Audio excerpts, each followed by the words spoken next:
ഒരു 7 വയസ്സുള്ള കുട്ടിയുടെ ലൈഫ് എന്ന് പറയുന്നത് ഫുള്ള് ഇമാജിനേഷൻസ് ആയിരിക്കും. അവന്റെ ഈ സങ്കല്പങ്ങൾക്ക് കൂടെ നിൽക്കുന്ന അച്ഛനും അമ്മയും ഉണ്ടെങ്കിലോ കാര്യങ്ങൾ ഉഷാറായല്ലേ.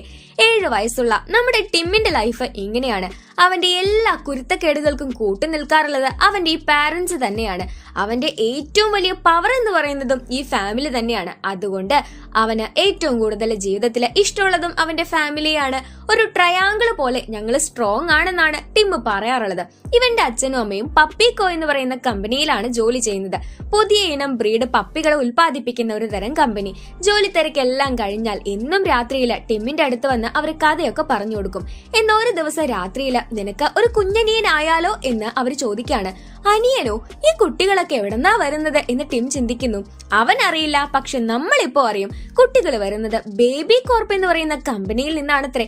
ഈ പിള്ളേര് ജനിക്കുന്നതിന് മുൻപേ അവരെ നല്ല രീതിയിൽ ഒരുക്കി വിടും. അങ്ങനെ ഈ കുട്ടികളെ ഇക്കിളിയിടുമ്പോൾ ചിരിക്കുന്നവര് നേരെ കുടുംബങ്ങളിലേക്കും അല്ലാതെ സീരിയസ് ആയിട്ടിരിക്കുന്നവര് ബേബി കോർപ്പ് മാനേജ്മെന്റിലേക്കുമാണ് പോകുന്നത്. സോ ഇപ്പൊ മാനേജ്മെന്റിൽ വന്നിട്ടുള്ള ഈ ഒരു കുട്ടിയാണ് നമ്മുടെ ബോസ് ബേബി. സോ നമുക്ക് സ്റ്റാർട്ട് ചെയ്താലോ. പിന്നെ നമ്മൾ കാണുന്നത് നമ്മുടെ ടിമ്മിന്റെ വീടാട്ടോ. അവന്റെ സങ്കല്പ കഥകളൊക്കെ നോക്കി ഇതേപ്പോ രാവിലെ എണീറ്റ് വന്നിരിക്കുകയാണ്. അങ്ങനെ പുള്ളിക്കാരൻ രാവിലെ തന്നെ അവന്റെ ഓരോരോ സ്റ്റോറിയും കാര്യങ്ങളും ഒക്കെ ആയിട്ട് ഇരിക്കുമ്പോഴാണ് വെളിയിൽ ഒരു കാറ് നിൽക്കുന്ന ശബ്ദം കേൾക്കുന്നത്. പുറത്ത് നോക്കുമ്പോൾ കോട്ടും സൂട്ടും ഒക്കെ ഇട്ടിട്ടുള്ള ഒരു കൊച്ചു കുഞ്ഞ്. ഈ കുരുപ്പ് പെന്താ എന്റെ വീട്ടിലോട്ട് വന്നിരിക്കുന്നതെന്ന് ടിമ്മ് ചിന്തിക്കുകയാണ്. അച്ഛനും അമ്മയും ഒരു അനിയന്റെ കാര്യം പറഞ്ഞിരുന്നല്ലോ, ഇവൻ എന്റെ ബ്രദർ ആണോ? അയ്യോ, ഇവൻ ഒരു കൊച്ചുകുട്ടിയെ പോലെ ഇല്ലല്ലോ. ടിമ്മിന് ആകെ മൊത്തം ദേഷ്യം വന്നു. എന്താ ഒരു കാര്യം എന്ന് വെച്ചാല് ഒരു അനിയൻ വന്നു കഴിഞ്ഞാൽ ടിമ്മിനോടുള്ള ശ്രദ്ധ മുഴുവൻ കുറഞ്ഞു കിട്ടും. എന്റെ എല്ലാ കാര്യങ്ങളും അവൻ അടിച്ചു മാറ്റിയല്ലോ. അച്ഛനും അമ്മയ്ക്ക് ഇപ്പൊ എന്നെ വേണ്ട, അവനെ മാത്രം മതി. അവന് ശ്രദ്ധിക്കാനേ അവർക്ക് സമയം കിട്ടുന്നുള്ളൂ. ടിമ്മിനാണെങ്കിൽ ആ കൊച്ചിനെ എങ്ങനെയെങ്കിലും ഇവിടെ നിന്ന് ഒന്ന് പുറത്ത് ചാടിച്ചാൽ മതിയെന്നായി. പതിയെ പതിയെ ആ വീട് മുഴുവൻ കുട്ടിയുടെ കളിപ്പാട്ടങ്ങൾ കൊണ്ട് നിറഞ്ഞിരിക്കുകയാണ്. ഇവിടെ എനിക്ക് ജീവിക്കാൻ പോലും സ്ഥലമില്ല. എന്റെ ഫോട്ടോസ് ഒക്കെ എടുത്തു മാറ്റി ഇപ്പൊ ആ കൊച്ചിന്റെ ഫോട്ടോസാ മുഴുവൻ ഉള്ളത്. ഇവൻ എന്നെ മിക്കവാറും ഈ വീട്ടിൽ നിന്ന് എന്നെ പുറത്ത് ചാടിക്കും. അച്ഛനും അമ്മയ്ക്കും ടിമ്മിനോട് സംസാരിക്കാൻ കൂടി സമയം ഉണ്ടായിരുന്നില്ല. പിന്നെ ഇവർക്ക് കമ്പനിയുടെ ഒരു ആവശ്യത്തിന് വേണ്ടിയിട്ട് ലാസ് വെഗാസിൽ പോവേണ്ട ഒരു അവസരമൊക്കെ വരുന്നുണ്ട്. അപ്പൊ ഈ കുരുട്ടും ഞാനും കൂടെ ഒറ്റയ്ക്കാവൂ ഈ വീട്ടില് എന്നൊക്കെയാണ് നമ്മുടെ ടിം ചിന്തിക്കുന്നത്. അവനൊട്ടും തന്നെ ഈ കുഞ്ഞിനെ അക്സെപ്റ്റ് ചെയ്യാനായിട്ട് പറ്റുന്നുണ്ടായിരുന്നില്ല കേട്ടോ. അങ്ങനെ ഇവനെ പുറത്ത് ചാടിക്കാനുള്ള വഴി നോക്കി നടക്കാണ് നമ്മുടെ ടിം. ഒരു ദിവസം ടിമ്മിന്റെ അകത്തോട്ട് പാരന്റ്സ് വന്നവന് ബെഡ് ടൈം സ്റ്റോറി പോലും പറഞ്ഞു കൊടുക്കുന്നില്ല. നോക്കുമ്പോ രാവിലെ ടൈമില് കൊച്ചിനെ നോക്കിയിട്ടും പിന്നെ ബാക്കി സമയം ഡ്യൂട്ടിയൊക്കെ ചെയ്തിട്ടും അവരാകെ തളർന്ന് കിടന്നിട്ട് ഉറങ്ങിയിട്ടുണ്ടായിരുന്നു. അപ്പോഴാണ് ഒരു വലിയ ആളുടെ സൗണ്ട് നമ്മുടെ ടിം കേൾക്കുന്നത്. അവൻ പാത്തും പതുങ്ങിയും പോയി നോക്കുമ്പോൾ അവന്റെ ഈ കൊച്ചനിയനാണ് വലിയ ആളുടെ സൗണ്ടിൽ സംസാരിക്കുന്നത്. അങ്ങനെ ടിമ്മിന് മനസ്സിലായി ഇവൻ ഏതോ കമ്പനിയിൽ നിന്ന് എന്തോ ഒരു മിഷന്റെ ഭാഗമായിട്ടാണ് തന്റെ വീട്ടിലേക്ക് വന്നിരിക്കുന്നത്. നീ വലിയ ആൾക്കാരെ ശബ്ദത്തിൽ സംസാരിക്കുന്നത് ഞാൻ കേട്ടതായെന്ന് ടിം പറയുമ്പോൾ, ഞാൻ സംസാരിക്കും. നിനക്ക് മറ്റുള്ളവരെ അറിയിക്കാൻ വേണ്ടി വല്ല പ്രൂഫും ഉണ്ടോ? ഞാൻ നീ ഉദ്ദേശിക്കുന്ന പോലെ ഒരു കൊച്ചുകുട്ടിയൊന്നുമല്ല. ഞാൻ ഇവിടെ വിട്ട് പോവുകയും ചെയ്യും. നീ വല്ലാതെ കളിക്കണ്ട. കളിച്ചു കഴിഞ്ഞാലുണ്ടല്ലോ ഇപ്പൊ തന്നെ നിന്റെ വീട്ടില് നിനക്കൊരു സ്ഥാനമില്ലെന്ന് നിനക്ക് അറിയാലോ. ഞാൻ വന്നതില് പിന്നെ എന്നോടായി നിന്റെ പാരന്റ്സിന്റെ സ്നേഹം, അവരുടെ ശ്രദ്ധ, ടേക്ക് കെയറിങ് എല്ലാം തന്നെ എനിക്കായി. നീ വല്ലാണ്ട് കളിച്ചാൽ നിന്നെ ഞാൻ ഇവിടെ നിന്ന് പുറത്ത് ചാടിക്കും, കേട്ടല്ലോ. ഇനി മിണ്ടാൻ നിൽക്കരുത് എന്നെ പറ്റിയിട്ട് എന്ന് പറഞ്ഞ് ഭീഷണിപ്പെടുത്തി വിടുകയാണ് ഈ കൊച്ചു കുഞ്ഞ്. ടിമ്മിനാകെ സങ്കടായി. പിന്നീട് അവന്റെ ലൈഫില് മുഴുവൻ ആ കൊച്ചു നക്കി എന്ന് പറയുന്ന പോലെ ആയിട്ടുണ്ടായിരുന്നു. അങ്ങനെ അവന്റെ ഒരു ദിവസം പോലും എണീക്കാൻ പോലും വയ്യാണ്ടായി. അച്ഛനും അമ്മയും പ്രൂഫ് സഹിതം ഈ കൊച്ച് സാധാരണ ഉള്ളതല്ല എന്നുള്ളത് കാണിച്ചു കൊടുക്കണം. അങ്ങനെ അവൻ സംസാരിക്കുന്നത് റെക്കോർഡ് ചെയ്യാനായിട്ട് ഇവനൊരു റെക്കോർഡറൊക്കെ സെറ്റ് ആക്കിയിരിക്കുകയാണ്. എന്നിട്ടൊരു സ്പൈയെ പോലെ ഇങ്ങനെ പമ്മി ചെല്ലുമ്പോൾ ദേ നമ്മുടെ ബേബി ആവട്ടെ അതിന്റെ കുറച്ച് അയൽവാസി ഫ്രണ്ട്സിനെ കൂടെ വിളിച്ചോണ്ട് വന്നിരിക്കുകയാണ്. ഇന്ന് അവരുടെ വീട്ടില് കിഡ്സ് പാർട്ടി നടന്നുകൊണ്ടിരിക്കുകയാണത്രേ. അങ്ങനെയൊക്കെയാണ് അച്ഛനും അമ്മയും പറയുന്നത്.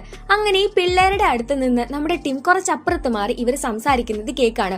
ബോസ് ബേബി അടുത്തുള്ള പിള്ളേർക്ക് വാണിംഗ് കൊടുത്തോണ്ടിരിക്കുകയാണ്. എന്താ സംഗതി എന്ന് വെച്ചാൽ പപ്പിക്കോയുടെ സിഇഒ ആയിട്ടുള്ള ഫ്രാൻസിസ് പുതിയതായിട്ട് ഒരു കുഞ്ഞു പപ്പിയെ കൂടി ലോഞ്ച് ചെയ്യാനായിട്ടുള്ള ഉദ്ദേശമുണ്ട്. ഈ കുട്ടി പപ്പികൾ വന്നേ പിന്നെ ലോകത്തില് കൊച്ചു കുഞ്ഞുങ്ങൾക്കുള്ള ആ ഒരു സ്നേഹവും കാര്യങ്ങളും ഒക്കെ കുറയാണ്. ഈ ആൾക്കാരൊക്കെ തന്നെ കുട്ടികൾ വേണ്ട, അതിന് പകരം പപ്പി മതി എന്ന് പറഞ്ഞുകൊണ്ടിരിക്കുന്നുണ്ട്. അപ്പൊ ഈ ഒരു പുതിയ പപ്പിയെ കൂടെ ലോഞ്ച് ചെയ്ത് കഴിഞ്ഞാല് കുട്ടികളോടുള്ള സ്നേഹവും കാര്യങ്ങളും ഒക്കെ കുറയും. പിന്നെ ബേബി കോർപ്പ് തന്നെ അടച്ചുപൂട്ടേണ്ടി വരും. അതുകൊണ്ട് അയാളുടെ ആ ഒരു പുതിയ മിഷൻ അല്ലെങ്കിൽ ആ ഒരു പുതിയ പപ്പിയെ പറ്റിയിട്ട് കണ്ടെത്തിയിട്ട് ആ ഒരു മിഷൻ തടയണം. അതിനു വേണ്ടിയാണ് നമ്മുടെ ബേബി ഇവിടേക്ക് വന്നിരിക്കുന്നത്. ഈ സമയത്തേക്ക് പാരന്റ്സ് പെട്ടെന്ന് കയറി വന്നപ്പോൾ പിള്ളേരൊക്കെ തന്നെ കുഞ്ഞു പിള്ളേർ കളിക്കുന്ന പോലെ കളിച്ചുകൊണ്ടിരിക്കുകയാണ്. ആ സമയത്തേക്ക് ടിം ആണെങ്കിൽ ഇവരുടെ മീറ്റിങ്ങും കാര്യങ്ങളും റെക്കോർഡ് ചെയ്ത ആ ഒരു ടാപ്പ് അച്ഛന്റെയും അമ്മയുടെയും കയ്യിൽ കൊടുക്കാൻ പോകുമ്പോൾ ഈ കുരുട്ട് പിള്ളേരാണെങ്കിൽ ഇപ്പോൾ സെറ്റ് ആയിട്ട് ടിമ്മിനെ പിടിക്കാനായിട്ട് വരികയാണ്. അങ്ങനെ കുറെ അവരുടെ കളിക്കുന്ന വണ്ടിയിലും മറ്റും വന്ന് ഇവരുടെ അടുത്ത് നിന്ന് ടാപ്പ് അടിച്ചു മാറ്റാൻ നോക്കുന്നുണ്ടെങ്കിലും അവറ്റുകൾക്കൊക്കെ തന്നെ ഓരോ പണി കിട്ടി. എന്നാൽ നമ്മുടെ ബോസ് ബേബി അവനാള് പുലിയായിരുന്നു. അവന് ഈ ഒരു ടാപ്പ് കിട്ടുകയാണ്. പക്ഷെ ആ ടാപ്പ് വീണ്ടെടുക്കാനായിട്ട് നമ്മുടെ ടിം നിങ്ങൾക്കൊന്നും എന്നെ ശരിക്കും അറിയാൻ പാടില്ല, ഞാനുണ്ടല്ലോ മഹാ വെടക്ക് സാധന എന്നൊക്കെ പറഞ്ഞിട്ട് ഇവന്മാരുടെ അടുത്തോട്ട് വരികയാണ്. അങ്ങനെ അവസാനം ടിമ്മിന്റെ കയ്യിൽ ഈ ഒരു ടാപ്പ് കിട്ടി. പക്ഷേ ബോസ് ബേബി അത് എടുക്കാനായിട്ട് വീണ്ടും വന്നുകൊണ്ടിരിക്കുകയാണ്. അങ്ങനെ അവന്റെ വീട്ടിൽ നിന്ന് ബോസ് ബേബിയെ പറപ്പിക്കാൻ നോക്കുന്ന ടിമ്മിന്റെ അടുത്തോട്ട് പാരന്റ്സ് വന്നപ്പോ കാണുന്നത് അവന്റെ അനിയനെ ഉപദ്രവിക്കാൻ നോക്കുന്ന ടിമ്മിനെയാണല്ലോ. ഇത് കണ്ടപ്പോ പാരന്റ്സ് ടിമ്മിനെ തെറ്റിദ്ധരിച്ച് നീ എന്തിനാടാ നിന്റെ അനിയനെ തന്നെ ഇങ്ങനെയൊക്കെ ചെയ്തത്, നിന്റെ സ്വഭാവം മഹാ ചീത്തയായി വരുന്നുണ്ട് കേട്ടോ, അതുകൊണ്ട് തന്നെ നിന്നെ കുറച്ചു നാളത്തേക്ക് ഈ വീട്ടിൽ അടച്ചിടാൻ പോവാണെന്ന് പറയാണ്. ടിമ്മിനൊന്നും തന്നെ പറയാൻ പറ്റിയില്ല. പറഞ്ഞ തൊട്ടാണെങ്കിൽ ഈ പാരന്റ്സ് വിശ്വസിക്കുകയും ചെയ്തില്ല. അല്ലെങ്കിൽ ഈ കൊച്ചു കുഞ്ഞ് ഇത്രയും വലിയ കാര്യം ചെയ്യുന്നുണ്ടെന്ന് എങ്ങനെ പാരന്റ്സ് വിശ്വസിക്കാനായിട്ടാണ്. അങ്ങനെ നമ്മുടെ പാവൻ ടിം ഇപ്പൊ അവന്റെ വീട്ടില് ഒരു ജയിലിൽ അടച്ച പോലെ ആയിട്ട് മാറാണ്. ഷെടാ, ആ കുരുട്ടിനെ കൊണ്ട് എന്തെല്ലാം കാര്യങ്ങളാ നടന്നേ, എത്ര സന്തോഷമായിട്ട് ഞാൻ ഈ വീട്ടിൽ ജീവിച്ചിരുന്നതാ, ഇതിപ്പോ ഒരു ജയില് പോലായി. അങ്ങനെ അവൻ സങ്കടപ്പെട്ടിരിക്കുമ്പോഴാണ് നമ്മുടെ ബോസ് ബേബി ടിമ്മിന്റെ അടുത്തോട്ട് വരുന്നത്. എനിക്ക് നിന്നോട് വളരെ പ്രധാനപ്പെട്ട ഒരു കാര്യം പറയാനുണ്ട്. ഞാൻ ഒറ്റയ്ക്ക് ശ്രമിച്ചാൽ ചെയ്യാൻ പറ്റുന്ന ഒരു കാര്യമല്ല, ഒരു മിഷൻ അല്ല എന്റെ അടുത്തുള്ളത്. അപ്പൊ നീ എന്നെ ഹെൽപ്പ് ചെയ്യുകയാണെങ്കിൽ നീ വിചാരിക്കുന്ന പോലെ ഞാൻ ഈ വീട്ടിൽ അധികം നാളൊന്നും നിൽക്കില്ലെന്നേ, ഞാൻ ഉറപ്പായിട്ടും ഇവിടെ നിന്ന് പോകും. പക്ഷെ നീ വിചാരിക്കണം, നിനക്കറിയോ ഈ കൊച്ചു കുട്ടികളെ ശരിക്കും എവിടെ നിന്നാ വരുന്നതെന്ന്, ഞാൻ കാണിച്ചു തരാം എന്ന് പറഞ്ഞ് നിപ്പിൾ സക്കർ എടുത്തിട്ട് നമ്മുടെ ടിമ്മിന്റെ വായിൽ വെച്ച് ഇത് നന്നായിട്ട് ഇങ്ങനെ സക്ക് ചെയ്തോണ്ടിരിക്കുകയെന്ന് പറയാണ്. അങ്ങനെ നമ്മുടെ ടിമ്മിനെ ഒരു ഇല്യൂഷൻ സ്റ്റേറ്റ് പോലെ ബോസ് ബേബി കോർപ്പിലേക്ക് എത്തിച്ചു. ബൈ ദ ബൈ, പിള്ളേരൊക്കെ തന്നെ വരുന്നത് ഈ ഒരു കമ്പനിയിൽ നിന്നാണ്. എന്നിട്ട് ഇവിടെ നടക്കുന്ന കാര്യകാരണങ്ങളൊക്കെ തന്നെ നമ്മുടെ ബേബി ടിമ്മിന് പറഞ്ഞു കൊടുത്തോണ്ടിരിക്കുന്നുണ്ട്. അല്ല, ഇവിടെയുള്ള കുട്ടികൾ വളരില്ലേ എന്ന് ടിമ്മ് ചോദിക്കാണ്. ഇല്ലല്ല, ഇവിടെ ഒരു പ്രത്യേക ഫോർമുല മിൽക്ക് ഉണ്ട്, ഞാൻ വീട്ടിലേക്ക് കൊണ്ടുവന്നിട്ടില്ല എന്റെ കുപ്പിപ്പാലിലെ അതേ സംഭവം, അത് കുടിച്ചു കഴിഞ്ഞാൽ ഇവിടുത്തെ കുട്ടികളൊന്നും വളരില്ല. സോ ഞാൻ കാര്യങ്ങൾ വിശദമായിട്ട് പറഞ്ഞുതരാം. കുട്ടികളോടുള്ള സ്നേഹം ഇപ്പൊ കുറഞ്ഞു മനുഷ്യന്മാർക്ക് പട്ടികളോടായിട്ട് മാറിക്കൊണ്ടിരിക്കുകയാണ്. അങ്ങനെ പോയി കഴിഞ്ഞാല് കുട്ടികളെ വേണ്ടാതായിട്ട് ഈ ബേബി കോർപ്പ് തന്നെ നിർത്തേണ്ടി വരും. സോ ആ പട്ടികളുടേതായിട്ടുള്ള കമ്പനി തന്നെ ഇല്ലാതാക്കാൻ വേണ്ടിയാണ് എനിക്ക് മിഷൻ കിട്ടിയിട്ടുള്ളത്. ഈ മിഷൻ ഞാൻ കംപ്ലീറ്റ് ചെയ്ത ഇവിടെയുള്ള ഈ പടങ്ങൾ കണ്ടില്ലേ, ഇതുപോലെ ഞാൻ അടിപൊളിയായിട്ടുള്ള ഒരു ബോസ് ബേബി ആവും. ഈ ഒരു ഫാറ്റി ബേബിയില്ലേ, ഈ പുള്ളിക്കാരൻ എനിക്ക് വലിയ ഇഷ്ടം. പക്ഷേ മിഷൻ സക്സസ്ഫുൾ ആക്കാത്തതിന്റെ പേരിൽ ബോസ് ബേബി ആയിട്ടും പുള്ളി റിട്ടയർ ആയി കഴിഞ്ഞാൽ ഞങ്ങൾ ഇതേപോലെ ലോകത്തോട്ട് വരേണ്ടി വരും എന്നൊക്കെ പറയാണ്. അന്നേരം മറ്റൊരു കാര്യം കൂടി നമ്മുടെ ബേബി അവിടെ നിന്ന് കേൾക്കുന്നുണ്ട്. 2 ദിവസത്തിനുള്ളിൽ ലോഞ്ചിങ് നടക്കാണ്. ആ പട്ടികളുടെ പുതിയ ബ്രീഡ് പട്ടിയുടെ ലോഞ്ചിങ് നടക്കാണ്. അതിനു മുൻപ് നമ്മുടെ ബോസ് ബേബി അത് തടഞ്ഞിട്ടില്ല എങ്കിൽ ഇവനെ അവിടെ നിന്ന് റിട്ടയർ ചെയ്യാണ്. അവൻ അവിടെ നിന്ന് റിട്ടയർ ആയി കഴിഞ്ഞാൽ നമ്മുടെ ടിമ്മിന്റെ അനിയനായിട്ട് അവൻ എല്ലാ കാലവും ഭൂമിയിൽ തന്നെ ഉണ്ടായിരിക്കും. നീ ഒന്ന് ഓർത്ത് നോക്കിയേ, ലൈഫിൽ ഫുള്ള് ഞാൻ നിന്റെ അനിയനായിട്ട് കൂടെ നിൽക്കുന്നത്, അയ്യോ ആലോചിക്കാൻ കൂടെ വയ്യ, നിന്നെ ഞാൻ എങ്ങനെ വേണേ സഹായിക്കാം, നീ എന്റെ ലൈഫിൽ നിന്നൊന്ന് ഒഴിഞ്ഞു പോയാൽ മതി എന്ന് ടിം ബോസ് ബേബിയോട് പറയാണ്. അങ്ങനെ അന്ന് രാത്രിയിൽ അച്ഛന്റെയും അമ്മയുടെയും കുറെ ഫയൽസ് എടുത്തിട്ട് പുതിയ ആ ഒരു ബ്രീഡ് പപ്പി ഉണ്ടാക്കാനുള്ള ഫോർമുലയും കാര്യങ്ങളും ഒക്കെ ഇവർ തിരയുന്നുണ്ട്. പക്ഷെ കിട്ടിയില്ല. അതിനുവേണ്ടി ഇവരുടെ കമ്പനിയിൽ പോകണം. കമ്പനിയിൽ പോകാൻ വേണ്ടി ഒരു പ്രത്യേക ദിവസം തന്നെയുണ്ട്. പക്ഷെ നമ്മൾ രണ്ടുപേരെയും അച്ഛനും അമ്മയും കൊണ്ടുപോകണമെങ്കിൽ നമ്മൾ രണ്ടുപേരും സ്നേഹത്തോടെയാണെന്ന് അവർക്ക് മനസ്സിലാക്കി കൊടുക്കണം. അതിനുവേണ്ടി നമ്മൾ പരസ്പരം സ്നേഹിക്കണം. അയ്യേ, അതിന് എങ്ങനെ ചെയ്യൂ എന്ന് ബേബി ചോദിക്കാണ്. അങ്ങനെ താല്പര്യം ഇല്ലാഞ്ഞിട്ടാണെങ്കിൽ കൂടി നമ്മുടെ ടിമ്മും ബേബിയും കൂടെ അങ്ങോട്ടും ഇങ്ങോട്ടും സ്നേഹം കാണിക്കുന്നത് പോലെ അച്ഛനും അമ്മയും അടുത്തുള്ളപ്പോഴൊക്കെ തന്നെ അഭിനയിക്കാനായി തുടങ്ങി. കിട്ടിയ അവസരത്തിന് ബേബി ആണെങ്കിൽ നമ്മുടെ ടിമ്മിനിട്ട് നല്ല അടാറ് പണിയും മറ്റും കൊടുക്കാറൊക്കെ ഉണ്ട്. അങ്ങനെ ഇപ്പൊ ഇവരുടെ രണ്ടുപേരുടെയും തകർത്ത് അഭിനയിച്ചിട്ടുള്ള ഫോട്ടോസും കാര്യങ്ങളും ഒക്കെ ഇവിടെ ഉണ്ട് കേട്ടോ. ഇവൻ ഇടയ്ക്കിടയ്ക്ക് കഥയൊക്കെ പറഞ്ഞു കൊടുക്കാറുണ്ട് ബേബിക്ക്, അച്ഛനും അമ്മയും കാണിക്കാൻ വേണ്ടിയിട്ട്. അപ്പൊ ഫാമിലിയെ പറ്റി നമ്മുടെ ബേബി ചോദിക്കുകയാണ്. ഒരു ഫാമിലി എങ്ങനെയാണെന്ന് നിനക്കറിയില്ല, കാരണം നീ ഇവിടെ ജനിക്കണം, ഒരു കുഞ്ഞായിട്ടിരുന്നാൽ മാത്രമാണ് ആ കാര്യങ്ങളൊക്കെ അറിയൂ എന്ന് ടിമ്മിന് പറഞ്ഞു കൊടുക്കാണ്. ഒരു ചൈൽഡ്ഹുഡ് ഒന്നും ഇല്ലല്ലോ നമ്മുടെ ബേബിക്ക്, അവൻ ഫുള്ള് ബിസിനസ് മൈൻഡൊക്കെ അല്ലേ. അങ്ങനെ ഇവരുടെ ഒരു സ്നേഹം കണ്ട് അച്ഛനും അമ്മയ്ക്കും ബോധ്യപ്പെട്ട് അങ്ങനെ പിള്ളേരെ ആ ഒരു ദിവസം നേരെ കമ്പനിയിലേക്ക് കൊണ്ടുപോവാ എന്ന് അച്ഛനും അമ്മയും സമ്മതിക്കുകയാണ്. അങ്ങനെ ഇവര് രണ്ടുപേരും അങ്ങോട്ടും ഇങ്ങോട്ടും ഒരുക്കി കൊടുക്കുന്നൊക്കെ ഉണ്ടായിരുന്നു കേട്ടോ. അങ്ങനെ സെറ്റ് ആയിട്ട് ഇവരിപ്പം നമ്മുടെ പപ്പിക്കോ എന്ന് പറയുന്ന കമ്പനിയിലേക്ക് ചെന്നിരിക്കുകയാണ്. ഇവിടെ വന്നിട്ടുണ്ടെങ്കിൽ എന്താ കാര്യം, പെട്ടെന്ന് തന്നെ ആ ഒരു ഫോർമുല കണ്ടെത്തണം, അങ്ങനെ ഇവരുടെ മിഷൻ തന്നെ ഇല്ലാതാക്കണം. അവിടെയുള്ള വലിയൊരു പപ്പി പ്രതിമ അന്നേരം നമ്മുടെ ബോസ് ബേബിയെ ശ്രദ്ധിക്കുന്നുണ്ടായിരുന്നു. അച്ഛന്റെയും അമ്മയുടെയും ശ്രദ്ധ തെറ്റിയപ്പോൾ നമ്മുടെ ബേബിയും ടിമ്മും കൂടെ ഇവിടെ ഒരു പപ്പി സോൺ എന്ന് പറയുന്ന ഒരു സ്ഥലമുണ്ട്, അങ്ങനെ ആ ഭാഗത്തേക്ക് ചെല്ലുകയാണ് കേട്ടോ. അങ്ങനെ അതിനകത്തോട്ട് കടക്കണമെങ്കിൽ പട്ടിക്കുട്ടന്മാർക്ക് മാത്രമേ കടക്കാനായി പറ്റത്തുള്ളൂ, അല്ലാത്തവർക്ക് സെക്യൂരിറ്റി ഉണ്ട്. അപ്പോൾ ഈ പട്ടിക്കുട്ടന്മാരുടെ വഴിയിലൂടെ ഒരു പട്ടിയുടെ വേഷം കെട്ടിച്ച് നമ്മുടെ ബേബിയെ ടിം പതിയെ പറഞ്ഞയക്കുകയാണ്. അതിനിടയ്ക്കാണെങ്കിൽ അവിടെ ഒറിജിനൽ ആയിട്ടുള്ള പട്ടികളാണെങ്കിൽ നമ്മുടെ ബേബി കുട്ടനെ പിടിച്ചു വെച്ചിരിക്കുകയാണ്. അങ്ങനെ ആ പട്ടികളെ ഓടിക്കാൻ വേണ്ടിയിട്ട് ടിം അവർക്കൊക്കെ ബോൾ എറിഞ്ഞു കൊടുത്തു. എന്നിട്ട് പതിയെ നമ്മുടെ ബേബി അകത്തോട്ട് കയറിയപ്പോൾ ആ ഒരു തക്കത്തിന് ടിമ്മും അകത്തോട്ട് കയറി. അങ്ങനെ ഇവര് ഈ ഫോർമുലാസും കാര്യങ്ങളും ഒക്കെ സൂക്ഷിച്ചു വെച്ചിരിക്കുന്ന റൂമിൽ പോയി നോക്കുമ്പോൾ ആ ഒരു സ്പെഷ്യൽ ഫോർമുല എവിടെയാണെന്ന് ഇവർ കണ്ടെത്താണ്. പക്ഷെ ഇത് എടുത്തു കഴിഞ്ഞാൽ പെട്ടെന്ന് സെക്യൂരിറ്റി അലാം ഒക്കെ മുഴങ്ങും. അതുകൊണ്ട് ഇതേ വീട്ടിലുള്ള ഒരു സാധനം നമ്മൾ ഇവിടെ തന്നെ വയ്ക്കണം. അതിനുവേണ്ടി ബേബി മറ്റൊരു ഫയല് സെറ്റാക്കി കൊടുത്തു. പക്ഷേ അത് വച്ച ഉടനെ തന്നെ അവിടെ വേറെ എന്തൊക്കെയോ മാറ്റങ്ങൾ സംഭവിക്കുകയാണ് ചെയ്യുന്നത്. സെക്യൂരിറ്റി അലാം ഒന്നും റിങ് ചെയ്തില്ല, പകരം ഇവര് രണ്ടുപേരും ട്രാപ്പായി പോയി. സത്യം പറഞ്ഞ ഇതൊക്കെ തന്നെ ഇവരെ പിടിക്കാനായിട്ട് ഇവിടെയുള്ള സിഇഒ ആയിട്ടുള്ള ഫ്രാൻസിസിന്റെ പണിയായിരുന്നു. ഈ ഫ്രാൻസിസ് യഥാർത്ഥത്തില് ആ ഫാറ്റി ബേബിയാണ്. നമ്മുടെ ബോസ് ബേബി നേരത്തെ പറഞ്ഞല്ലേ ഈ പുള്ളിക്കാരനെ ആയിരുന്നു ഇഷ്ടം എന്നൊക്കെ. അപ്പൊ ഇയാൾക്ക് എന്താ പറ്റിയതെന്ന് വെച്ചാല് ഇയാള് ബേബി കോർപ്പിലുള്ള ബോസ് ബേബി ആയിരുന്ന സമയത്ത് എല്ലാവരും പുള്ളിക്കാരനെ ശ്രദ്ധിക്കുമായിരുന്നു. പക്ഷേ കുറെ അങ്ങോട്ട് ചെന്നപ്പോ ഈ ഒരു മിൽക്ക് ഫോർമുല ഈ പുള്ളിക്കാരന്റെ ദേഹത്തെ എഫക്ട് ചെയ്യാതെ നമ്മുടെ ഫാറ്റി ബേബി ആണെങ്കിൽ വയസ്സായി തുടങ്ങി.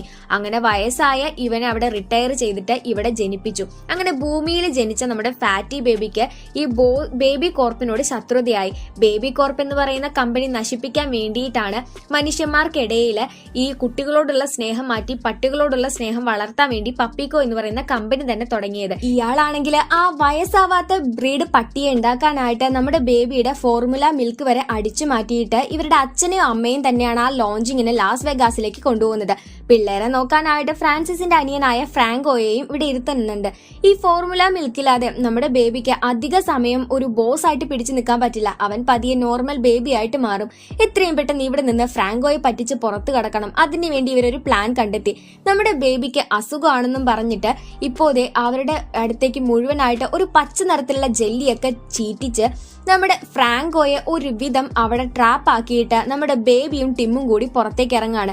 നമ്മുടെ ടിമ്മിനാണെങ്കിൽ ബൈസിക്കിൾ ഓടിക്കാൻ ഭയങ്കര പേടിയാണ് കേട്ടോ, ഈ ഒരു ഹെൽപ്പ് വീലൊന്നും ഇല്ലാതെ. എന്നാലും അവൻ ഇപ്പോഴേ ബൈസിക്കിളൊക്കെ ഓടിച്ച് മുന്നോട്ട് പോകുന്നുണ്ട്. ബേബി ആണെങ്കിൽ അവന്റെ ഫ്രണ്ട്സ് ആയിട്ടുള്ള സ്റ്റേസി, ട്രിപ്ലറ്റ്സ്, മസിലി അവരോടൊക്കെ വിളിച്ചിട്ട് ഒരു കുട്ടികളെ പിടുത്തക്കാരൻ ഞങ്ങളെ പിടിക്കാൻ വരുന്നേ എന്ന് പറയാണ്. എന്നിട്ട് നമ്മുടെ ബേബി ടിമ്മിന് വേണ്ട നിർദ്ദേശങ്ങൾ കൊടുക്കുന്നുണ്ട്. നേരെ നോക്കി വണ്ടി ഓടിക്കുന്നതിന്റെ സങ്കല്പങ്ങളൊക്കെ പോലെ തന്നെ ഇപ്പൊ നടന്നുകൊണ്ടിരിക്കുന്നത് വലിയ അഡ്വഞ്ചർ ആയിട്ടുള്ള കാര്യങ്ങളാണ്. അപ്പൊ അതൊക്കെ ചിന്തിച്ച് നീ നേരെ മുന്നോട്ട് നോക്കി തന്നെ വണ്ടി ഓടിക്കുക. ദേ നേരെ മുന്നിൽ മരം കാണുന്നില്ലേ, നീ അതൊക്കെ വെട്ടിച്ചിട്ട് വേഗം പോവാൻ നോക്ക് എന്നൊക്കെ പറയാണ്. ഫ്രാങ്കോയെ അന്നേരം ആ പിള്ളേർ സംഘാണെങ്കിൽ ഒരുവിധം അടിച്ചിടിച്ച് പൊടിയാക്കി വിടുന്നുണ്ട്. എന്നാലും അവൻ ഇവരുടെ പിന്നാലെ തന്നെ വന്നുകൊണ്ടിരിക്കാട്ടോ. അങ്ങനെ മുന്നോട്ട് പോയി നോക്കുമ്പോൾ ദേ തൊട്ടു മുന്നിലൂടെ ട്രെയിന് ഇപ്പോ എന്ന് പറയുന്ന പോലെ പൊക്കോണ്ടിരിക്കുകയാണ്. അപ്പോൾ ആ ട്രെയിനിന്റെ അടുത്തേക്ക് എത്തുമ്പോഴേക്ക് ഈ ബൈസിക്കിൾ സ്റ്റോപ്പ് ആക്കാനായിട്ട് നമ്മുടെ ടിമ്മിനെ കൊണ്ട് സാധിക്കുന്നില്ല. സാരമില്ല, അതൊക്കെ ഞാൻ സെറ്റ് ആക്കിക്കോളാം എന്നും പറഞ്ഞ് ഒരു മൺകൂനയുടെ മുകളിലൂടെ ഈ ബൈസിക്കിൾ പറത്തിക്കുകയാണ് നമ്മുടെ ടിമ്മ് ചെയ്യുന്നത്. ബേബിയും പറയുന്നുണ്ട് നീ ഇപ്പൊ ചെയ്തത് അടിപൊളിയായിട്ട് ഒരു കാര്യമാണെന്നൊക്കെ പറയാണ്. അങ്ങനെ ഇവര് കറക്റ്റ് സമയത്ത് ഇപ്പോൾ എയർപോർട്ടിലെത്തി. പക്ഷെ ഫോർമുല മിൽക്ക് കുടിക്കാത്തത് കൊണ്ട് തന്നെ നമ്മുടെ ബേബി ഇടയ്ക്കിടയ്ക്ക് സാധാ കൊച്ചിനെ പോലെ ആവുന്നുണ്ടായിരുന്നു. അങ്ങനെ അച്ഛനെയും അമ്മയും കാണുന്നതിന്റെ തൊട്ട് മുൻപ് ഫ്രാൻസിസ് ഇവരെ കണ്ടപ്പോൾ അച്ഛനും അമ്മയും ഇവരെ കാണാത്തതുപോലെ ആ ഒരു വിമാനത്തിൽ കയറി പോവാണ് ചെയ്യുന്നത്. നീ എന്റെ ലൈഫിൽ വന്നത് തൊട്ട് എനിക്ക് പ്രശ്നങ്ങൾ മുഴുവൻ വന്നേ എന്ന് പറഞ്ഞ് ഇപ്പൊ നടന്നതിന്റെ എല്ലാ കുറ്റവും ടിമ്മ ബേബിയുടെ മേലിൽ ചുമത്താണ്. നീ ജനിക്കാതിരുന്നെങ്കിൽ എന്ന് വരെ നമ്മുടെ ടിം പറയുമ്പോൾ ബേബി ആണെങ്കിൽ ആകെ സങ്കടപ്പെട്ട് അവിടെ നിന്ന് പോവാണ് ചെയ്യുന്നത്. അവനാണെങ്കിൽ അച്ഛനും അമ്മയും നന്നായിട്ട് മിസ് ചെയ്യുന്നുണ്ടായിരുന്നു. കുറേ നേരം കഴിഞ്ഞപ്പോൾ നമ്മുടെ ബേബി ടിമ്മിനെ ഫോൺ ചെയ്ത് സംസാരിക്കുകയാണ്. നീ പറഞ്ഞത് ശരിയാണ്, ഒരു കുടുംബത്തിൽ എങ്ങനെയാണ് നിൽക്കേണ്ടത് എന്നൊന്നും എനിക്കറിയില്ല. പക്ഷെ എന്റെ മിഷൻ കംപ്ലീറ്റ് ആക്കി ഞാൻ ഇവിടെ നിന്ന് പോകും. പക്ഷെ ആ മിഷൻ കംപ്ലീറ്റ് ആക്കാൻ എനിക്ക് നിന്റെ സഹായം വേണം. അതിന് മാത്രം ഞാൻ നിന്റെ അടുത്ത് നിന്ന് ഒഴിഞ്ഞു പൊക്കോളാം എന്ന് പറയുന്നു. ഇപ്പോൾ ലാസ് വെഗാസിൽ പോവാനായിട്ട് കുറച്ച് ആർട്ടിസ്റ്റുമാരുടെ പ്ലെയിന് പോകാൻ നിൽക്കുന്നുണ്ട്. അങ്ങനെ അവന്മാരുടെ സ്യൂട്ടും അതുപോലെ ടിക്കറ്റും കാര്യങ്ങളും ഒക്കെ അടിച്ചു മാറ്റിയിട്ട് നമ്മുടെ ബേബിയും ടിമ്മും ഒരുവിധം ആ ഒരു പ്ലെയിനിൽ കയറി പറ്റാണ്. എന്നിട്ട് ഇതിന്റെ ഫസ്റ്റ് ക്ലാസ് കോച്ചിൽ പോയിട്ട് ഇരിക്കുകയും ചെയ്യുന്നുണ്ട്. അങ്ങനെ അവിടെ ഇരിക്കുമ്പോൾ നമ്മുടെ ടിമ്മിന് ടേക്ക് ഓഫിന്റെ സമയത്ത് പേടി. അവൻ പറയുകയും ചെയ്തു, അച്ഛനും അമ്മയാണ് ടേക്ക് ഓഫിന് എന്നെ പിടിക്കാറുള്ളതെന്ന്. ഇപ്പൊ നമ്മുടെ ബേബിയാണ് അവന്റെ കൈ പിടിച്ചിരിക്കുന്നത്. അങ്ങനെ ഇവിടെ പ്ലെയിൻ ഓടി തുടങ്ങിയപ്പോൾ പൈലറ്റിന്റെ മക്കളാണെന്നൊക്കെയാണ് എയർ ഹോസ്റ്റസിനോട് ഇവർ പറയുന്നത്. ശേഷം ഒരു പാർട്ടി പോലെ, കാരണം ഈ ഒരു AC കോച്ചിൽ അല്ലെങ്കിൽ ഫസ്റ്റ് ക്ലാസ് കോച്ചിൽ ആരും തന്നെ ഉണ്ടായിരുന്നില്ല, ഇവർ മാത്രമേ ഉണ്ടായിരുന്നുള്ളൂ. അപ്പൊ ഇവരൊരു പാർട്ടി പോലെയൊക്കെ ചെയ്യാണ്. അപ്പൊ ടിമ്മിന്റെ ഒരു സ്വഭാവം ഉണ്ടല്ലോ സങ്കല്പത്തില്, അവനിപ്പോ ഒരു പൈററ്റ് ആയി മാറിയപ്പോ ബേബിയോടും നീ വാ, നമ്മൾ അതുവരെ പോകുമ്പോൾ ചുമ്മാ ഇരിക്കുകയല്ല, അപ്പോൾ നമുക്ക് കളിക്കാം എന്നൊക്കെ പറഞ്ഞ് അവനെയും കൂട്ടിക്കൊണ്ടുവന്ന് ഇവർ രണ്ടുപേരും കൂടെ ഇപ്പൊ പൈററ്റ് പോലെ സങ്കല്പിച്ച് അങ്ങനെ കളിച്ചോണ്ടിരിക്കുകയാണ്. ടിമ്മിന് എപ്പോഴും ധൈര്യം വരുന്നത് ഇങ്ങനെയുള്ള പ്ലേകളിലായിരുന്നു കേട്ടോ. അങ്ങനെ ലാസ് വെഗാസില് ഇവര് കണ്ണടച്ച് തുറക്കും മുൻപ് എത്തുകയും ചെയ്യുന്നുണ്ട്. ഇവിടെ നിന്ന് എത്രയും പെട്ടെന്ന് ഇനിയിപ്പോ കൺവെൻഷണൽ സെന്ററിൽ എത്തണം, അതിന് വേണ്ടിയിട്ട് എന്റെ അനിയൻ ഒട്ടും വയ്യ എന്നൊക്കെ കുറച്ച് ലേഡീസിനോട് പറഞ്ഞപ്പോൾ അവർ എത്രയും പെട്ടെന്ന് കൺവെൻഷണൽ സെന്ററിൽ നമ്മുടെ ടിമ്മിനെയും ബേബി എത്തിച്ചു. പക്ഷെ ഇവരുടെ പിന്നാലെ ആയിട്ട് ആ ഫ്രാങ്കോ വന്നിട്ടുണ്ടായിരുന്നു. ഇതിനിടയ്ക്ക് നമ്മുടെ ബേബി ആണെങ്കിൽ നോർമൽ ബേബി പോലെ മാറിക്കൊണ്ടിരിക്കുകയാണ്. അങ്ങനെ ഈ ഒരു കൺവെൻഷണൽ സെന്ററിന്റെ മാപ്പും കാര്യങ്ങളും ഒക്കെ നോക്കിയിട്ട് പപ്പിക്കോയുടെ ലോഞ്ചിങ് സെഗ്മെന്റിലേക്ക് ഇവരെത്തുകയാണ് ചെയ്യുന്നത്. ഇവർക്കാണെങ്കിൽ ആ ഒരു ലോഞ്ചിങ് തടഞ്ഞു വെക്കാൻ പറ്റുന്നില്ല. വളരെ ക്യൂട്ടായിട്ടുള്ള, ഒരിക്കലും പ്രായമാവാത്ത ഒരു പട്ടിയെയാണ് ഇപ്പോൾ ഫ്രാൻസിസ് ലോഞ്ച് ചെയ്തിരിക്കുന്നത്. ഇതിനെ കണ്ടപ്പോൾ കൊച്ചുങ്ങളെയൊക്കെ നിലത്തിട്ട് അമ്മമാരൊക്കെ തന്നെ വന്നുകൊണ്ടിരിക്കുകയാണ്. അപ്പോഴാണ് നമ്മുടെ ടിമ്മിനെ അവന്റെ പാരന്റ്സ് കാണുന്നത്. അന്നേരത്തേക്ക് ഈ പാരന്റ്സിനെ ഇപ്പോൾ ഒരു ബോക്സിലാക്കിയിട്ട് ഫ്രാൻസിസ് ഒരു പ്ലാൻ ചെയ്തിട്ടുണ്ട്. ഒരു റോക്കറ്റ് പറഞ്ഞു വിടുന്നുണ്ട്. ഈ ഒരു എർത്തില് എല്ലാ സ്ഥലത്തേക്കും ഈ ഒരു പട്ടിയെ എത്തിക്കുന്ന ആ ഒരു റോക്കറ്റ് മുകളിലെത്തിയാൽ പൊട്ടിത്തെറിക്കും. അതിലാണ് ഇവന്റെ അച്ഛനെയും അമ്മയും കയറ്റി വിടുന്നത്. ടിമ്മും ബേബിയും കൂടെ അച്ഛനെ അമ്മയെ രക്ഷപ്പെടുത്താൻ പോകുമ്പോൾ ഫ്രാൻസിസ് പിന്നാലെ വന്ന് നിങ്ങൾക്കൊരിക്കലും മനസ്സിലാവാത്തൊരു കാര്യമാണ് നമുക്ക് കിട്ടിക്കൊണ്ടിരുന്ന സ്നേഹം, അത് നഷ്ടമായി കഴിഞ്ഞാൽ നമ്മുടെ മനുഷ്യ മനസ്സിൽ എത്രത്തോളം ദേഷ്യം വരും എന്നുള്ളത്. അത് തന്നെയാണ് ഞാൻ പറയുന്നത്, ബേബി കോർപ്പിനെ ഞാൻ ഇല്ലാതാക്കും. അപ്പോഴേക്ക് ഇവര് പിടിച്ചിട്ട് ആ ഒരു ഫോർമുല മിൽക്കിലേക്ക് നമ്മുടെ ഫ്രാൻസിസിനെ തള്ളിയിട്ടു. എന്നിട്ട് അച്ഛനും അമ്മയുമുള്ള ആ ഒരു ബോക്സ് തുറക്കാൻ നോക്കുമ്പോൾ പറ്റുന്നുണ്ടായിരുന്നില്ല. അന്നേരം ആ റോക്കറ്റിനകത്ത് ഒരുപാട് പട്ടിക്കുട്ടന്മാരുണ്ടല്ലോ, അവരെ എല്ലാവരെയും പുറത്തിറക്കിയിട്ട് ടിമ്മും ബേബിയും കൂടെ ഈ പട്ടികളുടെ സഹായത്തോട് കൂടിയിട്ട് നേരെ അച്ഛനും അമ്മയുള്ള ആ ബോക്സ് അവിടെ നിന്ന് മാറ്റിയെങ്കിലും അപ്പോഴേക്കും നമ്മുടെ ബേബി നോർമൽ ബേബി ആയിട്ടുണ്ടായിരുന്നു. അവന് താഴേക്ക് ചാടാൻ പേടി. ടിം അന്നേരം ട്വിങ്കിൾ ട്വിങ്കിൾ ലിറ്റിൽ സ്റ്റാർ എന്ന് പറഞ്ഞതോട് കൂടിയിട്ട് ബേബി അവന്റെ കയ്യിലോട്ട് ചാടി ഈ റോക്കറ്റ് മുകളിൽ പോയി പൊട്ടിത്തെറിക്കുന്നതിന് തൊട്ട് മുൻപായിട്ട് ഇവർ അവിടെ നിന്ന് രക്ഷപ്പെടുകയാണ് ചെയ്യുന്നത്. ഇന്നേരത്തെ ഫ്രാൻസിസിനെ നോക്കുകയാണെങ്കിൽ ആ ഒരു ഫോർമുല മിൽക്കിൽ വീണതോട് കൂടിയിട്ട് അയാൾ വീണ്ടും ഒരു കൊച്ചു കുഞ്ഞായിട്ട് മാറിയിരിക്കുകയാണ്. അയാൾക്ക് ഇനി നമ്മുടെ ബേബിയെ എന്തോ ചെയ്യാൻ പറ്റും. ഫ്രാങ്കോ ആണെങ്കിൽ ഈ കൊച്ചിനെ വന്നെടുത്തിട്ട് ഇവനെ ഞങ്ങൾ ഇനി ശരിക്ക് വളർത്തിക്കൊള്ളാം എന്ന് പറയുന്നുണ്ട്. അങ്ങനെ ബേബിയും ടിമ്മും കൂടിയിട്ട് അച്ഛനെയും അമ്മയെ രക്ഷപ്പെടുത്തി. അവർക്ക് 2 മക്കളെ ഓർത്ത് ഭയങ്കര അഭിമാനമായിരുന്നു. അങ്ങനെ അവർ വീട്ടിലെത്തി. നമ്മുടെ ബേബി അവന്റെ മിഷൻ കഴിഞ്ഞതോട് കൂടിയിട്ട് ഇന്ന് തിരിച്ചു പോകാനായിട്ട് നിൽക്കുകയാണ്. ഫ്രണ്ട്സായ സ്റ്റേസിക്കും ട്രിപ്ലെറ്റ്സിനും മസ്ലിക്കും അവനെ കൊണ്ടാവുന്നത് വിധം അവരെ ഹാപ്പി ആക്കുന്ന രീതിയിലുള്ള സമ്മാനങ്ങളൊക്കെ കൊടുത്തു. എന്നിട്ട് ടിമ്മിനോട് യാത്ര പറയാണ് നമ്മുടെ ബേബി. അത് കുറച്ച് ഇമോഷണൽ ആയിരുന്നു കേട്ടോ, കാരണം ഇത്രയധികം അവനെ സഹായിച്ചത് കൊണ്ട് തന്നെ. പിന്നെ ഇതിനോടകം തന്നെ ഒരു ചേട്ടൻ എന്ന രീതിയിലുള്ള ഒരു ഇഷ്ടമൊക്കെ തന്നെ ബേബിക്ക് ടിമ്മിനോട് തോന്നി തുടങ്ങിയിട്ടുണ്ട്. ടിം ചോദിക്കുകയാണ്, നീ പോയി കഴിഞ്ഞ അച്ഛനോടും അമ്മയോടും ഞാൻ എന്താ പറയാ? ഞാൻ പോയി കഴിഞ്ഞാൽ അവര് ഞാൻ ജനിച്ചിട്ടില്ല എന്ന് കരുതും, കാരണം എന്നെ പറ്റിയിട്ടുള്ള എല്ലാ ഓർമ്മകളും അവര് മറന്നു പോയിരിക്കും. ഇവന് സ്വന്തമായിട്ട് വണ്ടിയിൽ കൂടെ കയറാൻ പറ്റില്ല കേട്ടോ. ടിമ്മാണ് ബേബി എടുത്ത് വണ്ടിയിൽ വെക്കുന്നത്. അങ്ങനെ ബേബി പോയി കഴിഞ്ഞപ്പോൾ നമ്മുടെ ടിമ്മിനും വല്ലാത്തൊരു അവസ്ഥയായിരുന്നു കേട്ടോ. അങ്ങനെ നമ്മുടെ ടിമ്മ നേരെ വീടിനകത്തോട്ട് കയറിയപ്പോൾ ബേബി കോർപ്പിലുള്ള ഒരുപാട് ജോലിക്കാർ അവിടെയുണ്ട്. അച്ഛന്റെയും അമ്മയുടെയും ഓർമ്മകൾ അവർ മായ്ക്കുകയാണ്. പിന്നെ ബേബിയെ സംബന്ധിച്ചുള്ള കാര്യങ്ങളൊക്കെ അവർ വീട്ടിൽ നിന്ന് എടുത്തു മാറ്റിക്കൊണ്ടിരിക്കുന്നുണ്ട്. അപ്പോഴാണ് ഇവർ തമ്മിലുള്ള ആ ഒരു ഫോട്ടോയും കാര്യങ്ങളും ഒക്കെ ടിമ്മ അവിടെ നിന്ന് ശ്രദ്ധിക്കുന്നത്. ബേബി കോർപ്പിലേക്ക് തിരിച്ചെത്തിയിട്ടുണ്ടായിരുന്ന നമ്മുടെ ബോസ് ബേബിക്ക് ഇപ്പൊ പ്രൊമോഷൻ ഒക്കെ കിട്ടിയിരിക്കുകയാണ്. ഇവർ 2 പേരുള്ള ഫോട്ടോയിൽ നിന്ന് ബേബിയൊക്കെ തന്നെ ഈ ജോലിക്കാർ മായ്ച്ചു. പക്ഷെ അവന്റെ മെമ്മറിയിൽ നിന്ന് ബേബിയെ മായ്ക്കണ്ട എന്നാണ് നമ്മുടെ ടിം പറഞ്ഞത്.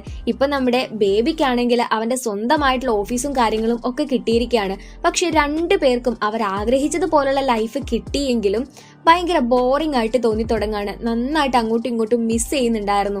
അവസാനം നമ്മുടെ ടിമ്മ് ബേബിക്ക് ഒരു ലെറ്റർ എഴുതാൻ വേണ്ടി തീരുമാനിക്കുകയാണ്.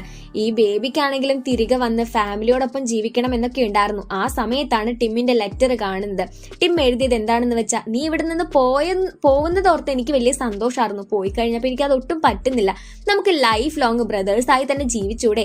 അപ്പോഴാണ് ഒരു ഫാമിലിയുടേതായിട്ടുള്ള ആ ഒരു സ്നേഹവും ബോണ്ടിങ്ങും ഒക്കെ മനസ്സിലായ ബേബി ഇവിടെ മാനേജ്മെന്റ് ഒന്നും വേണ്ട, എല്ലാ പിള്ളേരും ഭൂമിയിൽ പോയി സന്തോഷമായിട്ട് ജീവിക്കണം എന്ന് പറഞ്ഞിട്ട് ഇപ്പൊ നേരെ ഭൂമിയിൽ വരാനായിട്ടുള്ള തയ്യാറെടുപ്പിലാണ്. ടിമ്മാണെങ്കിൽ ഇതൊന്നും അറിയാതെ രാവിലെ അലസമായിട്ട് എണീറ്റ് എന്റെ ബേബി ഇപ്പൊ ഉണ്ടായിരുന്നെങ്കിൽ നല്ല രസമായിരുന്നേനെ എന്നൊക്കെ പറയുമ്പോഴാണ് താഴെ ഒരു വണ്ടിയുടെ ശബ്ദം കേൾക്കുന്നത്.